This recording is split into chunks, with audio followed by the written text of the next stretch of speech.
it's Meg, and today I'm going to be sharing with you guys some books that I think you should read. And I'm basically going to talk to you guys about some books that I really love, that I feel like don't get enough attention or love on the booktube community, and that I think you should read. There are lots of varieties of books here and I'm really excited to talk to you guys about all of them, so without further ado, let's get into the video. The first book that I have on this list is I Capture the Castle by Dodie Smith. I feel like this is a book that a lot of people on booktube or who watch booktube have on their shelves but they have not read. And I think if you do have this book on your shelf, or even if you don't, you should read it because it is so wonderful. I was introduced to this book by my mum because she has a copy of it, and we went to go and see the musical adaptation of it a couple of years ago, which was magical. I absolutely loved it.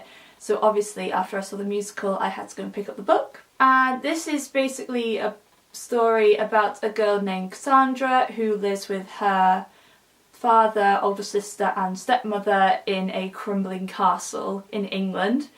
And her father is a writer who hasn't written a novel in 10 years, and her mother is her stepmother is just a free spirit, and her sister just wants to get out of this crumbling castle and go and live her life basically. And one day, two Americans who have bought the castle next door come to go and see it, and they meet, and the story just goes off from there.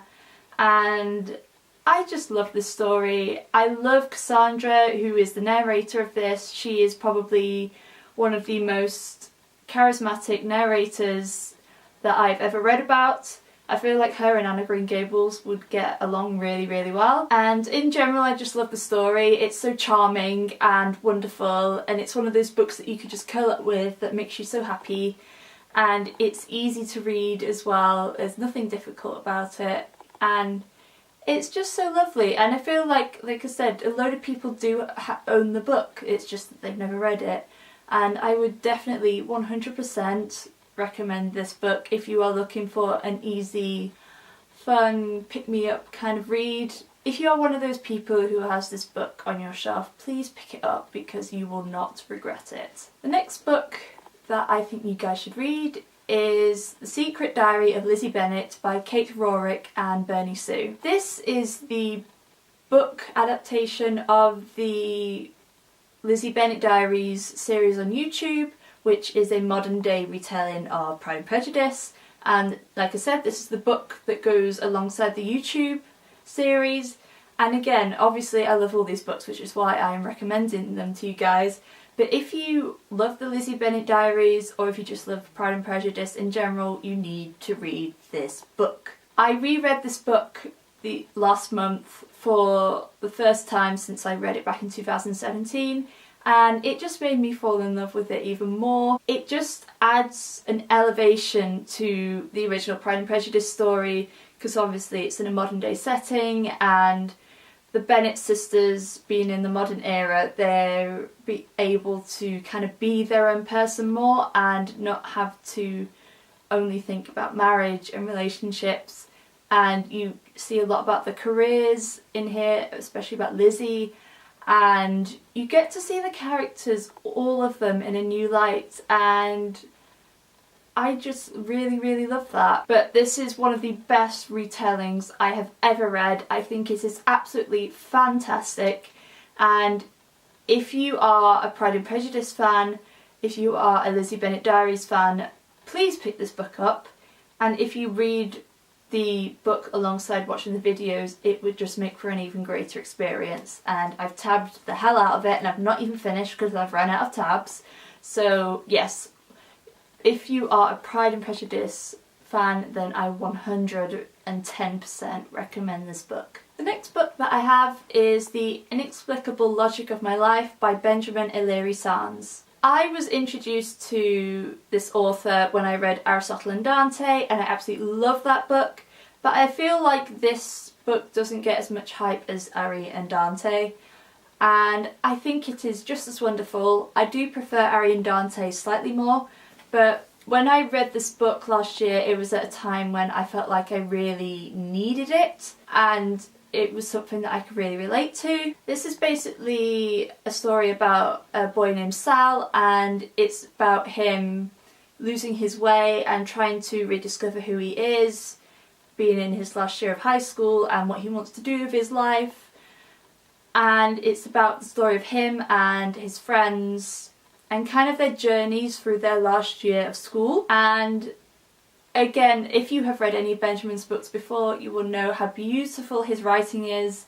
Absolutely stunning, one of the most beautiful writing styles that I've ever read. It is a very sad book. It covers topics such as grief. That is one of the main topics of the book, and I love the way that it's handled. It's handled so beautifully, and even though it is sad, it is hopeful at the same time, because as you see the characters grow throughout the book, you get to see how they handle the certain situations differently and handle themselves better, and it's just really, really wonderful. So if you are looking for a book with beautiful writing that covers and wonderful family dynamics and really having a good grasp on heavy topics such as grief, I would definitely recommend this book, especially if you are feeling a little bit lost at this point in your life. If you're watching this video, definitely read this, because this was a book that I definitely came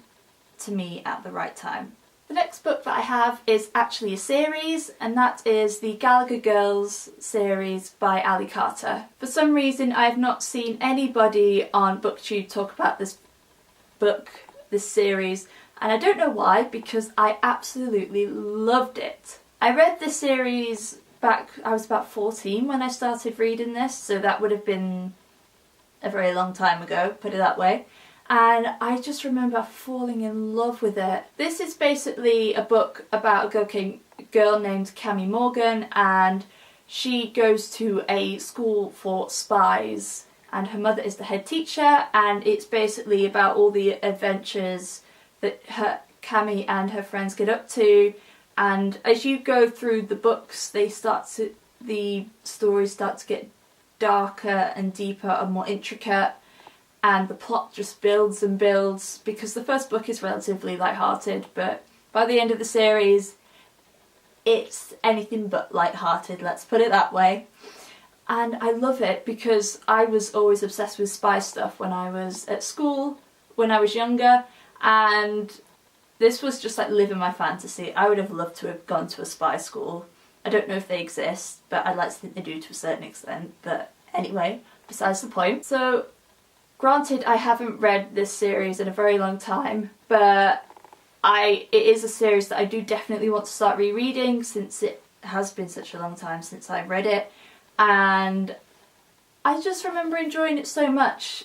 Like I said, the plot builds throughout them, and I fell in love with the characters, especially a certain romance, which I'm not going to spoil, and it was just so wonderful, and it opened my eyes up to young adult literature. This is the first young adult series that I ever read, and I just really, really enjoyed it. If you are looking for a action-packed spy girl power series, then I 100% recommend this series. The next book that I have is a classic, and I know in general in the book world it is fairly popular, but I don't see that many people talking about it on BookTube, and I definitely think more people should be reading it because this is awesome, and that is Cider with Rosie by Laurie Lee. I was first introduced to this book when the BBC did an adaptation of it, which I absolutely adored, so of course I had to pick up the book. And I've never read anything by Laurie Lee before, and this is basically a memoir of his childhood growing up in a Cotswold village, and this is basically in a time where there is no electricity and no cars, and it is very stuck in time. I love the language and Laurie's writing. It is so poetic and beautiful and lyrical and everything that I love when it comes to writing style in a book. And it's really nice to hear about his memories of growing up in a village, as I'm somebody who also lives in a rural village in the middle of the English countryside. I just feel like it's a book that isn't celebrated enough on BookTube, and I definitely think if you are into classics, and again if you are into beautiful writing, I would definitely recommend this book because it's just everything that I love. And even though it technically isn't fiction, because it's a memoir, it tells like a story, and it's just lovely hearing all the stories and kind of everything about Laurie's life growing up, from school to relationships to all the village drama. And it's just an absolutely wonderful, heartwarming story with absolutely stunning writing. If you are into beautiful writing and just a book that will make your heart all warm and fuzzy, then definitely pick this book up. The second to last book I have on this list is a adult contemporary, and that is Where the Light Gets In by Lucy Dillon. I picked this book up in the supermarket actually towards the end of last year, and the synopsis just captured me, so I thought I might as well buy it, and I ended up really enjoying it. This is basically about a story of a woman named Lorna who moves back to her old town, and she sets up an art gallery, and that's kind of all I want to tell you guys about that. There is obviously so much more to it. I feel like if you liked The Astonishing Colour of After by Emily X.R. Pan, you would definitely enjoy this, because art and grief are two of the main subjects in this book, and there's also kind of a magical element in it. I wouldn't say it's magical realism, but there's just kind of a magical era. There's a bit of magic woven throughout this book. You can sense it as you are reading it, and it 100% reminds me of The Astonishing Colour of After. I've got the name of the book then. I did love this book, even though I did find Lorna a slightly annoying character sometimes, and the kind of on and off relationship in this I wasn't a massive fan of, but I absolutely love this book. And there's a main character called Joyce who is just an absolute joy. She is the best character in this book by far, and I loved reading about her and getting to know her story. And this book also has sausage dogs in it, and dogs in general, and who does not love sausage dogs and dogs in general? Because I know I do. It's a story, again, like I said, it's a story that tackles grief, and I do really like the way that it handles it. Even though this is an adult book and Lorna is around 30 in this book, and even though I didn't connect to her because of her age and where she is in life, I did connect to her struggle with being in the art industry as a photographer, and it was just really nice to see. It was just a wonderful story, and to see the family dynamics and learn about Lorna's past and about her family, because like I said, family is a very big part in this book. So if you are looking for a new adult contemporary book that is beautiful and slightly magical and hard-hitting to a certain extent, then you should definitely pick this book up. And the last book, or more the last author on this list, is one of my favourite authors of all time, and I just can't express how much I love her books, and that is Sarah Winman. Sarah Winman is a UK adult contemporary author, and I discovered her books last year. I read Marvellous Ways, A Year of Marvellous Ways by her, which was her second book last year, and it just blew me away. Sarah currently has 3 books out: When God Was a Rabbit, Year of Marvellous Ways, and Tin Man, which I haven't read yet but I have on my shelf and I'm definitely reading very soon. All of her books are so magical. I guess they are magical realism books to a certain extent, and they are all set in Cornwall, and they are all their own stories. I feel like A Year in Marvellous Ways was my favourite because I just plainly for the reason that I read it first, to be honest with you, and it blew me away so much. And I did really enjoy When God Was a Rabbit, but I didn't enjoy it as much as Marvellous Ways, but I love them both dearly, even though I love this one a little bit more. I just can't express how much I love these books. Sarah's writing is absolutely stunning, like hands down one of the most beautiful books that I have ever read in my entire life. I absolutely love the stories, the way she describes everything, the characters, you just fall in love with them, and it just takes you to a whole other place.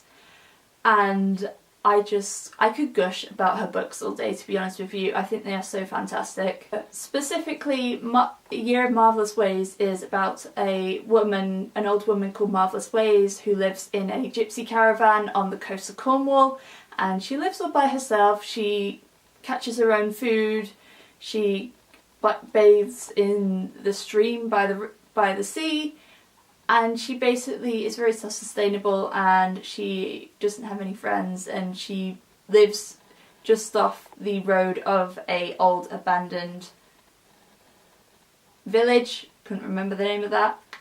You girls doing well. And the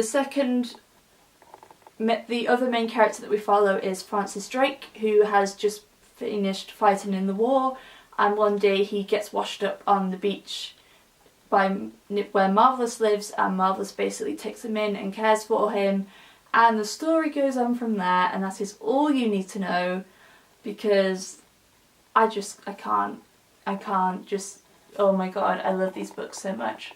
I love them so much. If you love beautiful writing, if you love Benjamin O'Leary Sands, if you love Emily X. Arpan, if you love The Beautiful Sorrows of Ava Lavender, you will love these books. Absolutely adore them, and I just don't have a bad word to say about them, to be honest with you. Her work is magical, and I 100% recommend them. Please go and pick them up, because you will not regret it. So those are all of the books that I think you should read currently. I'm sure I will have more in the future that I will also make a video about, so stay tuned for that. If you have read any of these books, then let me know in the comments down below, or if you would like to read any of them, or whichever ones sound appealing to you, then also make sure to let me know in the comments.